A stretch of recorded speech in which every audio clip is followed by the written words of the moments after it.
안녕하세요, 여러분. 반재경입니다. 지금 방언에 대해서 계속 설명을 드리고 있는데요. 아마도 오늘이 방언에 대한 설명은 마지막이 될 것 같아요. 다음 시간에는 방언을 받는 방법에 대해서 간단하게 설명을 드리고 방언에 대한 시리즈를 마치려고 합니다. 제가 방언에 대해서 설명을 하게 된 계기는 처음부터 제가 그렇게 기획을 한 것은 아니었고요. 우리 마음이 어려울 때 이것이 원수의 공격일 가능성도 있는데, 그렇다면 그럴 때에는 방언으로 기도하는 것이 매우 훌륭한 공격 무기가 될 수 있다라는 것을 설명하기 위해 제가 방언에 대해서 설명을 하다 보니까, 또 이 방언은 세 가지가 있고 또 기능상 네 가지가 있다고 말씀드리지 않았습니까? 그래서 이 방언 중에서 성경에 기록된 순서대로 이 세 번째 방언, 즉 고린도전서 14장에 나와 있는 나 자신을 위한 방언을 설명하기 위해서 또 이 성경에 나와 있는 모든 방언에 대해서 설명을 하지 않을 수가 없었는데요. 그렇다 보니까 조금 방대해지고 길어지고 복잡해지고 그런 경향이 없지 않습니다. 이렇게 제가 처음부터 순서를 기획하고 진행한 강의가 아닌 경우에는 순서가 좀 맞지 않는 부분이 있기 때문에 하나의 강의를 둘로 나누고 그 중간에 설명을 삽입하는 경우가 있습니다. 그래서 오늘 들으실 내용은 방언의 유익 1, 그 다음 내용이고요. 그 사이에 제가 지난 시간에 여러분이 보신 방언의 종류를 차후에 삽입한 경우입니다. 그래서 순서가 그렇게 된다는 것을 아시고 보시면 되는데요. 사실은 제가 이렇게 편집을 한 이유는 이런 방법으로 들으시면 더 편안하지 않으실까 해서 이렇게 순서를 다시 편집한 경우고요. 제가 이렇듯 차후에 설명을 더 삽입을 했기 때문에 아마 오늘 들으실 내용 중에는 반복되는 것이 몇 가지 있을 텐데요. 이 방언에는 사실 다른 방언, 각종 방언, 그리고 그냥 방언 이렇게 세 가지가 있고, 또 그냥 방언에는 기능상 두 가지로 나뉘기 때문에 좀 복잡한 면이 있어서 반복적으로 들어보시는 것도 나쁘지는 않을 것 같습니다. 자, 방언의 세 가지 종류에 대해서 말씀을 드렸지만 우리가 경험할 수 있는 방언은 아마도 세 번째 방언에 제한되지 않을까 하는 생각입니다. 저는 지금 하나님의 역사를 제한할 의도는 아니고요. 우리 대부분의 성도들의 삶에 있어서 말이 안 통하는 어떤 저 해외의 어떤 지역에 떨어져서 모르는 사람에게 다른 방언으로 복음을 전할 확률이 그렇게 크지 않다는 말씀이고요. 또 예배 중에 한쪽에서는 누가 방언으로 하나님의 말씀을 선포하고 또 다른 한쪽에서는 누가 그 방언을 우리가 알아들을 수 있는 우리의 모국어로 통변,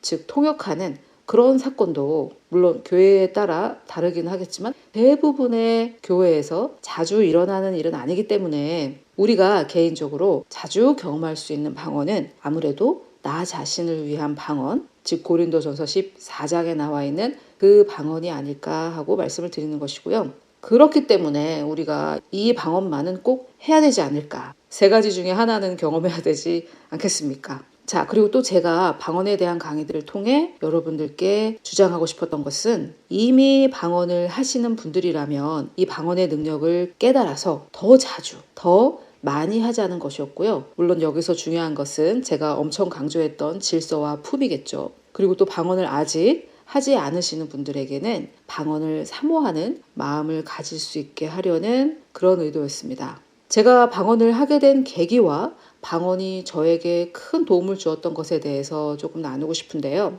제가 성장한 교회 청년부가 지금 생각해 보니까 그 당시, 제가 청년부였던 당시 굉장히 부흥이었던 것 같아요. 돌아보니까. 그리고 제가 그때 기도회마다 참석을 하면서 기도를 하고 그랬는데 저의 청년부 자매들이 방언을 하더라고요. 저는 당시 방언을 하지 못했을 때. 근데 그 모습이 처음에는 조금 이상하게 보이기도 했지만은 곧 나도 저것을 하고 싶다라는 생각을 하게 되었습니다. 그러던 차에 청년부 수련회가 있었는데 그때 기도 중에 다 같이 기도하는 그 기도 있잖아요. 막 소리를 고래고래 지르는 그런 기도회였죠. 근데 저는 작게 기도하는 스타일이라서 저는 작은 소리로 기도하고 있었는데, 그때 제가 아주 짧게 말씀드리자면은 제가 하나님의 영광을 가로채려고 했던 그러한 상황을 성령께서 저에게 깨닫게 해주시면서 저를 회개로 이끄셨는데, 저는 하나님의 영광이 나타나자 되게 무서운 생각이 들었고요. 그때 무릎을 꿇고 얼굴을 막 땅에 묻고 이렇게 기도를 했었는데, 그러한 포즈를 취한 상태에서 거의 뒷걸음치다시피 하면서 하나님의 영광을 굉장히 무섭게 경험을 했던 순간이었습니다.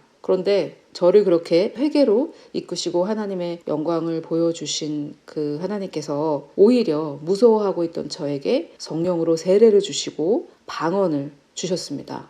근데 이 경험은 사실 앤드루 워맥 목사님이 했던 경험과 조금 비슷한데요. 앤드루 워맥 목사님도 하나님께서 기도회 중에 회개로 이끄시고 하나님의 영광을 보여주셨다고 해요. 그리고 그 영광이 너무나 무서웠다고 합니다. 근데 오히려 그때 하나님께서 앤드루 워맥 목사님을 향하신 사랑을 보여주시고 성령 세례를 받았다고 하는데, 그러자마자 방언을 하신 건 아니라고 해요. 왜냐하면은 제가 몇 번 말씀드렸다시피 미국의 가장 주요 교단인 남침례교에 다니고 계셨는데, 남침례교는 방언을 금하는 분위기였거든요. 그래서 몇 년 뒤에 방언을 하시게 되었다는데, 우리 한국에는 방언을 금하는 그런 분위기는 아니지 않습니까? 그래서 저는 그런 비슷한 경험이지만 하나님께서 먼저 회개를 하게 하시고 하나님의 영광을 보여주시고 그 영광을 보고 무서워하는 저에게 오히려 성령의 세례를 주신 좀 비슷한 경우긴 하지만, 저는 그러자마자 방언을 하게 되었습니다. 제가 방언을 어떻게 하게 됐냐면은 막 시끄럽게 기도하다가 갑자기 동시에 조용해지잖아요. 기도회가 대부분. 그랬는데 그러자마자 제 목소리가 들렸는데, 이 얘기를 몇 번 들으신 분도 계시겠지만은 그 제 목소리가 들릴 정도로 주변이 조용해지자 제가 한국어가 아니라 다른 나라 말로 막 기도를 하고 있는 것을 제가 알게 된 거죠. 머릿속에서는 제가 한국어로 막 기도를 하고 있었는데 제 목소리를 제가 못 들었던 거죠. 그래서 제가 그런 식으로 방언을 시작했기 때문에 성령 세례만 받으면 믿음으로 방언을 시작할 수 있다는 것에 대해서는 제가 전혀 그때까지만 해도 알지 못했어요. 그래서 이 부분, 성령 세례를 받으면 믿음으로 바로 방언을 할 수 있다는 이 부분에 대해서는 제가 다음 시간에 자세히 설명을 드릴 예정입니다. 그래서 저는 이제 그런 식으로 방언을 받았고요. 그 이후에 교회에서 방언에 대해서 성경적으로 교리에 맞게 설명을 들어본 적이 없기 때문에 그냥 각자 도생하는 분위기였던 것 같아요. 그래서 저도 이 방언이 도대체 하나님이 주신 거냐 마귀가 준 거냐 하는 의심과 싸우고 있었는데, 그때 제가 성경 통독 중에 지금 여러분이 보시는 이 말씀을 읽게 되었고, 저는 그냥 이 말씀을 통해서 이 방언이 마귀가 준 방언이 아닌가 하는 의심이 그냥 사라진 경우입니다. 교리가 탄탄하게 세워져서 의심이 사라진 경우는 아니라고 볼 수 있죠. 그러나 하여튼 저는 이 말씀을 읽으면서 그냥 그 의심이 깨끗하게 사라졌어요. 그리고 나서 저는 집에서 혼자 기도할 때도 방언으로 주로 기도했고, 또 교회에서도 기도회 때 조용하게 방언으로 기도를 했었습니다. 그리고 제가 한참 성경에 나타나 있는 하나님과 또 교회에서 배우는 하나님과 조금 마찰되는 것 같아 보일 때에는 사실 도대체 어떻게 기도해야 될지 모르겠던 그런 시절이었는데, 그때는 그냥 무조건 한국말로는 기도를 하지 않았고 무조건 방언으로 기도했던 그런 시기가 있었습니다. 자, 그러고 있다가 제가 영화 쉬리를 보게 되었는데요. 제가 이 경험 이후에 영화를 좀 안 봤어요. 한국 영화를. 쉬리가 나쁜 영화라는 것은 아니고요. 한국 영화 중에 정말 제목만 봐도 마귀적인 그런 영화들이 상당히 많은데, 그것을 우리 믿는 그리스도인들이 분별하지 못하고 그 영화들을 막 무분별하게 보는 그런 분들도 많이 계시죠. 그런데 이 쉬리라는 영화가 나쁜 영화라는 것은 아니고요. 영화가 얼마나 우리에게 영향을 미치는지 한번 들어보십시오. 제가 이 영화 쉬리를 보게 되었는데 후반부에 거기가 잠실 운동장인가 그런 경기장에서 북한 여자 간첩이 한국 경찰들인지 첩보원들인지 이런 사람들에게 쫓기는 그런 장면이 나옵니다. 그리고 잡히기 일보 직전에 이 북한 여자 간첩이 자기 목에 걸려있던 목걸이를 뜯어서 그것을 삼키는데요. 그게 폭탄이었어요. 그래서 이 북한 여자 간첩은 완전히 세뇌가 되어 있었기 때문에 자기가 잡히느니 차라리 자살 테러를 한 것이죠. 그런데 그 장면이 저에게 너무나 충격적으로 다가오면서 나도 나의 이 믿음이, 하나님을 향한 나의 이 믿음이 저런 공산주의자 같이 저 여자의 저러한 맹신과 비슷한 게 아닌가 하는 의심이 들어오게 된 거예요. 지금 생각하면 완전 마귀짓입니다. 그 영화를 통해, 그 영화가 굳이 나쁜 영화라는 말은 아니고요. 그 영화를 통해 마귀가 저에게 의심을 넣어준 거죠. 저는 아주 어려서부터 예수를 믿은 경우이기 때문에 더더욱 내가 어려서부터 기독교라는 허상에 세뇌된 게 아닌가 하는 의심이 저에게 들어온 거죠. 그래서 그 뒤로는 제가 그렇게 열심히 읽던 성경에 대해서도 의심을 하게 되었습니다. 당시 저는 성령 세례를 받은 이후에 누가 읽으라고 해서 성경을 읽은 게 아니라요. 너무나 읽고 싶어서 정말 엄청나게 성경을 읽었던 때였는데 갑자기 내가 읽고 있는 이 성경이 하나님의 말씀이 맞나 하는 의심을 하게 된 거죠. 성경에 대한 과학적인 증거들은 넘쳐나지만 여러분, 어떠한 과학적 증거도 고집스러운 의심을 이길 수는 없습니다. 왜냐하면 사람들은 자기가 믿고 싶은 것을 믿으니까요.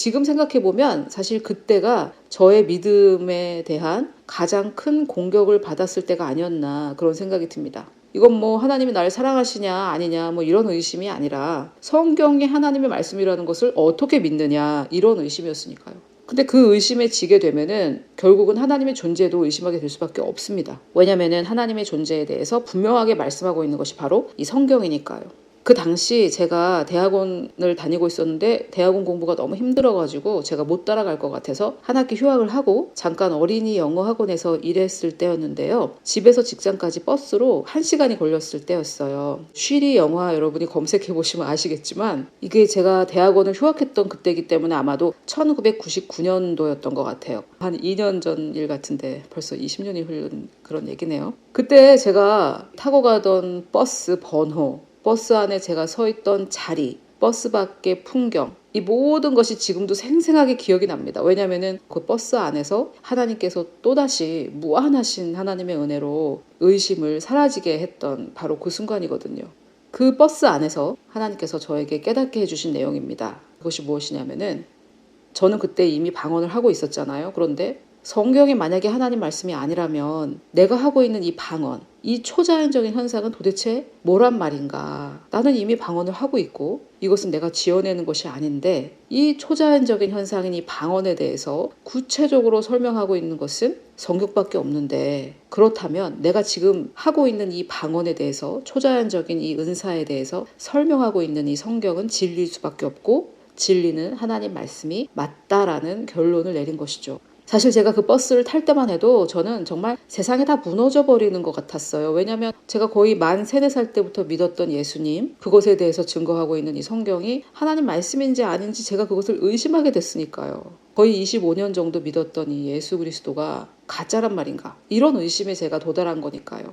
그런 심정으로 제가 그 버스를 탔는데 그 흔들리는 버스 안에서 제가 서서 갔던 것 같아요. 서서. 조금 앉았던 것 같기도 하고 제가 이 깨달음을 얻은 것은 제가 서 있었을 때예요. 하나님의 영이신 성령님께서 저의 생각 속으로 들어오셔서 저로 하여금 방언을 떠올리게 하셨고 그 방언 때문에 성경이 하나님 말씀이라는 것을 확신할 수 있도록 도와주셨습니다. 지금 들으시는 분들 중에서는 성경이 하나님 말씀이라는 증거가 방언이란 말이야? 이렇게 생각하실 수도 있겠지만 성경이 하나님의 말씀이라는 증거는 정말 너무너무나 많습니다. 역사적으로도 굉장히 많은 증거들이 있고요. 과학적인 증거도 엄청나게 많아요. 그런데 예수를 안 믿겠다는 사람들에게 그 증거를 한번 들이대 보십시오. 그렇다고 그 사람들이 성경을 믿을지. 그렇지 않습니다. 성경이 하나님 말씀이라는 것을 믿을 수 있는 유일한 길은 하나님께서 직접 우리의 마음을 이끌어 주셔야만 하고 우리는 그 하나님의 인도에 순복할 때에만 가능한 일입니다. 자, 제가 방언을 어떻게 시작했고 방언이 저의 믿음을 어떻게 구해 주었는지를 설명을 드렸는데요. 이런 이유 때문에 저에게는 방언이 너무나 소중하고 이 방언만큼 중요한 은사는 없다라는 생각을 하게 되었어요. 왜냐면은 여러분 제가 다음 시간에 좀 더 설명을 하겠지만 방언이라는 것은 성령 세례를 받았다는 증거고요. 성령 세례를 받았다는 것은 또 그 사람이 거듭났다는 증거이기도 합니다. 왜냐면은 거듭나지 않은 사람은 성령 세례를 받을 수 없고요. 거듭난 사람만이 성령 세례를 받을 수 있기 때문이에요. 이것이 동시에 일어날 수도 있고요. 어쨌든 동시에 일어나든 따로 일어나든 거듭난 사람만 성령 세례를 받을 수 있습니다. 그리고 방언을 한다라는 것은 성령 세례를 받았다는 증거이기 때문에 방언을 받았다는 것은 성령 세례를 받았다는 것이고 성령 세례를 받았다는 것은 곧 거듭났다라는 증거이기 때문에 방언을 하는 사람은 구원을 받았다라는 확신을 가질 수 있어요. 그래서 우리가 90년대 말쯤인 것 같은데 그때부터 대학가를 중심으로 해서 구원의 확신이 있냐 구원의 확신이 있냐 막 이런 것들이 이슈가 되었었는데요. 우리 한국교회에서. 그러나 구원의 확신 하지만 방언을 하는 것만큼 구원의 확신을 주는 그런 것도 없습니다. 자, 그래서 저는 방언이 굉장히 중요하다고 생각을 하고 있는 것이고요. 이렇게 성경이 하나님 말씀인지 아닌지 의심했던 저로 하여금 그 시험에서 빠져나오게 해준 것이 바로 방언이었기 때문에 저는 방언이 너무나 소중한 하나님 아버지의 선물이라고 생각하고 그래서 여러분들께도 권하고 싶습니다. 제가 다음 시간에는 성령 세례에 대한 간단한 정리와 함께 방언을 받는 아주 간단한 방법을 소개하려고 하는데요. 이번 시리즈를 통해서 방언을 이미 하고 계신 분들은 방언을 소중히 여기시면서 이 능력을 믿고 더 많이 하게 되는 계기가 되셨으면 좋겠고요. 아직 하지 않는 분들에게는 방언과 성령 세례를 사모하는 그런 계기가 되셨으면 정말 좋겠습니다. 자, 그러면 방언의 유익 그 뒷부분을 한번 들어보시도록 하겠습니다. 자, 그래서 방언은 첫째, 내 영이 합니다. 내 영은 완벽하죠. 새로운 피조물이 되었잖아요. 이전 것은 지나갔다. 그리고 모든 것을 안다, 우리는. 근데 나는 모든 것을 모르잖아요. 그래서 내 안에 영혼 몸 중에 모든 것을 아는 것은 내 영인데, 모든 것을 아는 내 영이 완전하게 새로워진 이 피조물이 기도를 하는데, 더군다나 아무도 알아듣지 못하고, 여기서 비밀이 시크릿가 아니고 미스테리거든요. 미스테리를 말하는 거죠. 그래서 내가 자꾸만 방언으로 기도를 하다 보면은 내 영이 미스테리를, 신비한 진리들을 말하다 보면, 자꾸 하다 보면 결국에 내 혼도 나중에는 그것을 깨닫게 되는 거죠. 나를 위한 기도니까 그 예배 중에 하는, 아까 제가 설명드렸던 방언으로 막 기도하면은 이쪽에서 통변하고 그렇게 할 필요가 없다는 거죠. 방언으로 한마디 기도하고 한국말로 한마디 기도하고 그런 게 아니라 방언으로 기도하면서 내가 나중에 그것을 깨닫게 되는 것입니다. 자, 그리고 4절에 보니까 예언과 비교를 하면서 설명하기를, 방언을 하면은 내가 세워진다는 거예요. 그래서 덕을 세운다 그래가지고 우리는 덕 이러면 좀 덕스러운 뭐 이런 것들이 생각나는데, 그게 아니라 영어로는 edification, encourage 같은 뜻이에요. 격려를 받고 세움을 받고.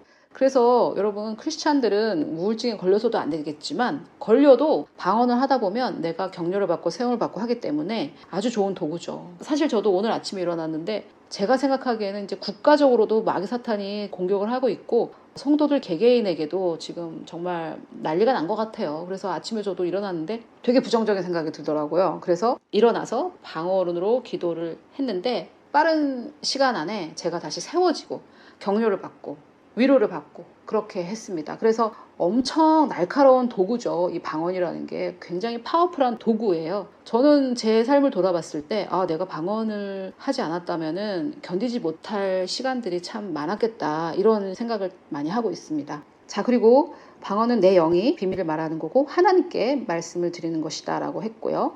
아까 은사로서의 방언은 하나님이 우리에게 하는 말을 방언으로 하는 거고 그것을 통변을 하는 거고, 내가 나를 위해서 하는 방언은 내가 하나님께 하는 그런 기도입니다. 또 17절에 보니까 너는 감사를 잘하였으나 이렇게 나와 있어요. 그래서 여기 보면 내가 영으로 축복할 때, 이게 영으로 축복한다는 게 어떤 시적인 표현이 아니라는 걸 아셨죠? 영으로 하는 기도니까 방언이고 방언으로 이제 축복도 한다는 거죠. 근데 사람들은 알지 못한 처지에 있는 자가 내가 무슨 말을 하는지 알지 못하고 내 감사에 어찌 아멘하리요.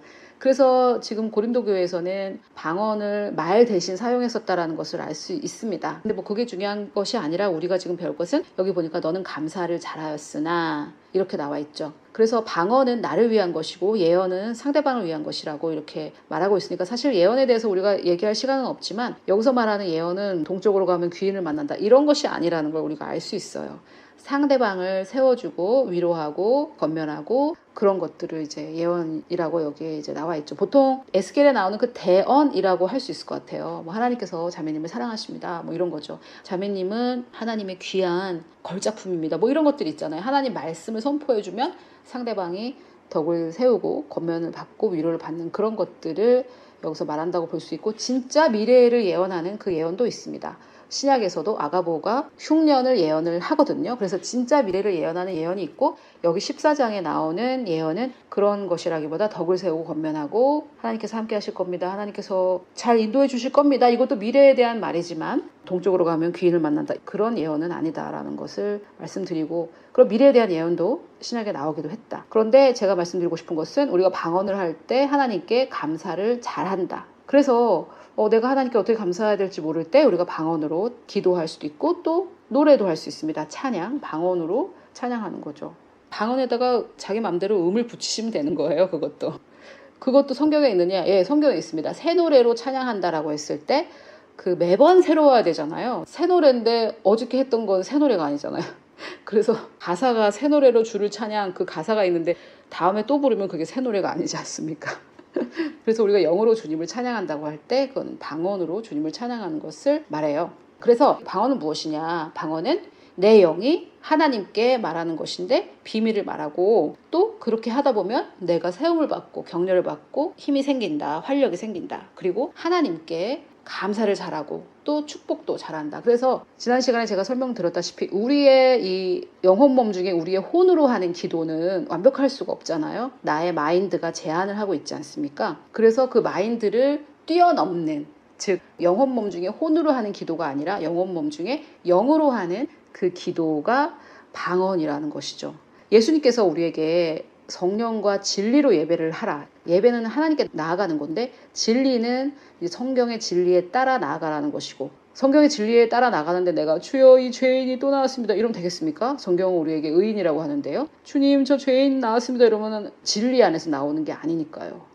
우리는 의인이 되었으니까 의인으로서 나아가야 되겠죠. 그리고 영으로 예배한다라고 했을 때 영혼 몸 중에 우리의 영의 정체성으로 나아가는 것이잖아요. 그래서 한국말로도 할 수 있죠. 하나님 저를 새로운 피조물로 만들어 주셔서 저는 새로운 피조물로서 예수 그리스도 안에 있는 하나님의 의로서 나아갑니다. 이게 영과 진리로 나아가는 것인데, 또 영으로 하는 기도가 방언 기도라고 여기 14장에 나와 있으니까 내가 영으로 하나님께 나아갈 때 방언으로 하나님께 찬양하고 또 기도할 때 영으로 예배한다라고 할 수 있겠죠. 자, 그리고 구약에는 이제 방언으로 기도하면은 새 힘을 얻는다라는 구절이 나오는데, 이것이 정확하게 방언이다라고 주장하기가 조금 그런 게 더듬는이라는 표현이 있기 때문에, 그런데 이렇게 중얼거리고 말 더듬을 때 하는 그런 것처럼 보이는데 이것을 많은 학자들은 방언이라고 이렇게 말을 하기도 해요. 그런데 굳이 그게 없더라도 여기 덕을 세운다라고 할 때 edification이 그 안에 모든 게 다 들어있다라고 볼 수 있습니다. 내가 정신적으로도 또 육체적으로도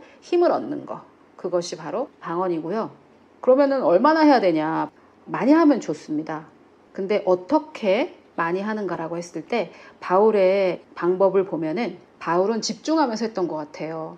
사실 방언은 우리의 마인드, 우리의 혼으로 하는 기도가 아니고 우리의 영으로 하는 기도이기 때문에 딴 생각하면서도 방언을 할 수가 있고, 책을 읽으면서도 방언을 할 수가 있어요. 책을 읽으면서 우리가 딴 노래를 부를 수는 없어요. 지금 성경을 읽으면서 제가 사안토끼토끼 하면서 읽을 수는 없어요. 그런데 방언은 혼으로 하는 것이 아니기 때문에 영으로 하는 거기 때문에 영은 방언을 하고 나의 혼, 나의 정신은 책을 읽을 수가 있습니다. 방언을 하시는 분들은 한번 해보세요. 그게 가능해요. 그래서 딴 생각을 하면서 우리가 방언을 할 수 있는데 그것은 바울이 권면하는 바가 아니에요. 바울은 내가 만일 방언으로 기도하면 나의 영이 기도하거니와, 여기 또 나왔죠. 내 영이 기도하다는 것은 나의 마음은 열매를 맺지 못하리라. 여기서 마음은 언더스탠딩이라고 했으니까 영혼 몸 중에 혼이라고 한번 해볼게요. 그러면 이렇게 읽을 수 있겠죠. 내가 만일 방언으로 기도하면 나의 영이 기도하거니와 나의 혼은 열매를 맺지 못한다.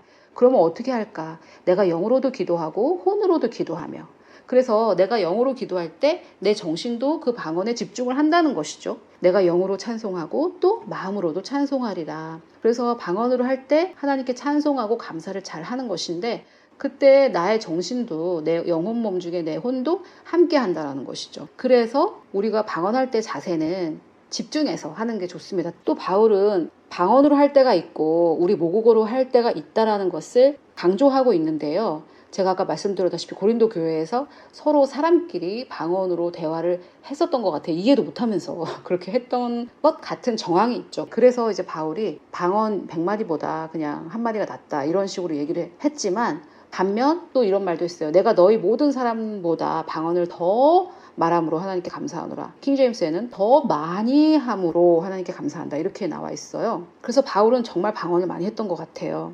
이것을 여러 나라 말로 방언을 한다 이렇게 해석할 수도 있는데, 너희들이 합친 것보다 더 많이 한다. 어쨌든 많이 했다라는 걸 알 수 있어요. 그래서 방언은 그러면 얼만큼 해야 되냐? 어떻게 해야 되냐라고 했을 때 집중해서 되도록이면 많이 하면 할수록 좋은데요. 믿음이 필요합니다. 이게 지금 뭐 내가 그냥 주절거리는 건가 뭔가, 물론 처음에는 이 마귀가 준 방언 아닌가 이런 이제 의심이 있는데, 그 의심을 떨치고 나면 이게 무슨 유익이 있나 이런 또 의심이 생깁니다. 그러면 또 고린도전서 14장을 지금 우리가 샅샅이 공부를 했으니까 이건 엄청난 유익이 있어. 그걸 좀 믿어야 되겠죠. 이 말씀을 믿어야 하겠죠. 안 믿으면 이건 뭐 하는 짓이야 이렇게 생각할 수도 있지 않겠어요. 그래서 방언은 마음을 다하여서 많이 할수록 좋은데, 그걸 믿어야지 할 수 있겠죠. 믿어야지만 할 수 있습니다.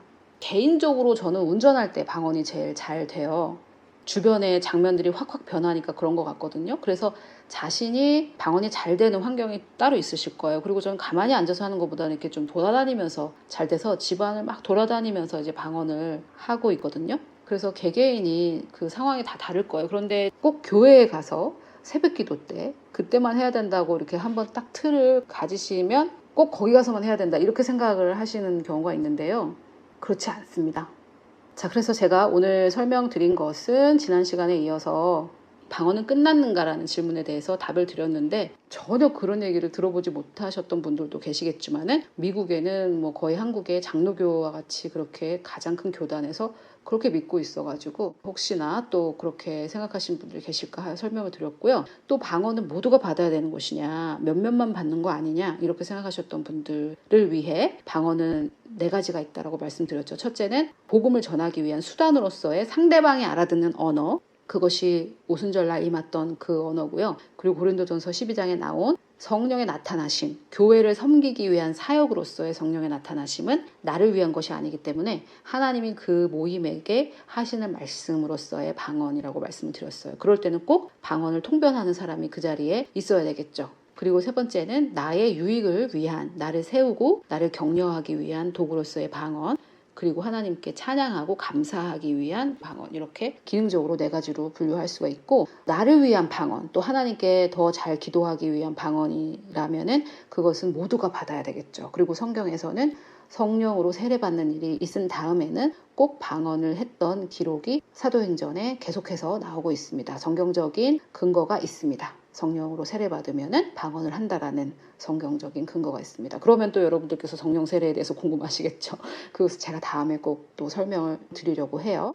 방언은 무엇이냐? 내 영이 하는 기도로서 하나님께 하고 비밀을 말하고 하나님 외에 아무도 못 알아듣는다. 그리고 방언을 하는 방법은 마음을 다하여서 되도록이면 많이 하면 좋다라고 말씀을 드렸습니다. 자, 그러면은 성령으로 세례를 받은 뒤에 방언을 하게 되는데요. 그러면 성령 세례에 대해서 조금 설명을 드려야 되겠고, 방언을 어떻게 할 수 있는지 그거에 대해서도 설명을 드려야 되겠죠. 사실 여러분, 제가 정말 열심히 신앙생활 했을 때 여러 가지 책을 읽어봤어요. 성령 세례에 대한 책도 읽어보고 그랬는데 오히려 저를 혼란스럽게 했던 게 되게 많아요. 그런데 하나님께서 저에게 또 은혜를 주셔가지고 굉장히 쉽게 가르쳐 주시는 분을 만나게 하셔서 또 거기서 배우게 하시고, 또 그래서 저에게 이렇게 어떤 습관이 들었냐면 모든 것은 답은 성경에 있다라는 것을 깨닫게 됐고요. 또 제가 사실 저의 직업이 영어를 가르치는 일이었던 것이 저에게 굉장히 도움이 되는 게 이 말이 무슨 말인지 쉽게 해석을 할 수 있는 능력이 생겼던 것 같아요. 그래서 성경이 이렇게 한국말로 번역되는 과정 가운데 조금 어렵게 보이는 것을 조금 쉽게 설명할 수 있는 그런 훈련이 좀 된 것 같아요. 그래서 제가 여러분들께 무슨 말씀을 드리고 싶은 거냐면, 이게 어려운 것 같은데 사실 하나도 어렵지 않다라는 거죠. 하나님께서 우리에게 못 알아듣게 어렵게 성경을 써놓고 알아들어라 이렇게 하시는 분이 아니세요. 물론 성령의 도움이 없이는 깨닫지 못하지만 성령의 도움이 있을 때는 성경은 그렇게 어려운 게 아니고, 우리가 구원받는 게 어렵지 않았듯이 성령 세례를 받고 방언하는 것도 전혀 어려운 것은 아닙니다. 어려운 일은 예수님께서 다 하셨고요. 우리는 믿음으로 받기만 하면 됩니다. 믿는 게 어려운 거죠. 믿는 게. 하나님께서 모든 것을 은혜로 다 이루어 놓으셨고 우리는 그것을 믿음으로 받는 것입니다. 모든 것이 구원받는 방법과 같은 방법이에요. 그래서 제가 이번 시간에는 여기까지 설명을 드리고, 요한도 예언했고 예수님도 약속하셨던 성령으로 세례를 받는 것과 방언에 대해서 다음 시간에 설명을 드리도록 하겠습니다. 이것이 혼란스러운 이 시기와 이 나라에서 사는 저와 여러분들에게 정말 자연적인 능력이 아니라, 즉 인간적인 능력이 아니라 하나님의 능력, 성령의 능력으로 살 수 있는 그 모든 것을 하나님께서 이미 주셨기 때문에 우리는 그것을 누려야 되겠죠. 그래서 다음 시간에 성령 세례와 방언을 받는 방법에 대해서 설명드리도록 하겠습니다. 오늘 제가 여러분들께 설명드린 말씀들로 인해서 방언을 사모하게 되시기를 축복합니다.